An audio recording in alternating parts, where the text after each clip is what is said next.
Magandang araw Pilipinas, good day pageant lovers! Welcome back sa channel kung saan magiging updated ka sa lahat ng mga kaganapan.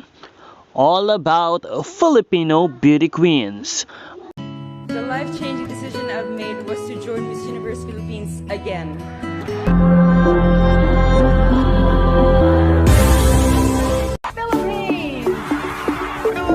Good day pageant lovers, welcome back to my channel where you can always be updated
Muli, good day pageant lovers! Lubos ang pasasalamat ni Miss Universe Philippines 2023 candidate Pauline Amelinks dahil sa patuloy na suporta ng lahat ng kanyang mga tagahanga.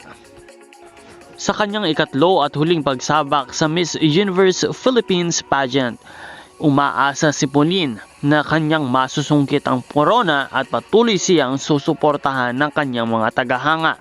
Panoorin natin ang kanyang interview. Waiting for you, your message to your fans and supporters. I want to say one thing. Thank you so much. Your support has been overwhelming, overflowing. The last few weeks have been so emotional for me actually. Every time a lot of people tag me in their comments na isa pa or isa pa, it's so heartwarming, and I feel like I said earlier with Miss Diane, if all the support is there, if my passion as well is here, what the hell am I waiting for? So now here I am. You're still representing po. Of course. Walang iba kung hindi Bohol. Your height na. My height? Still 5'8". Goodness, I didn't shrink.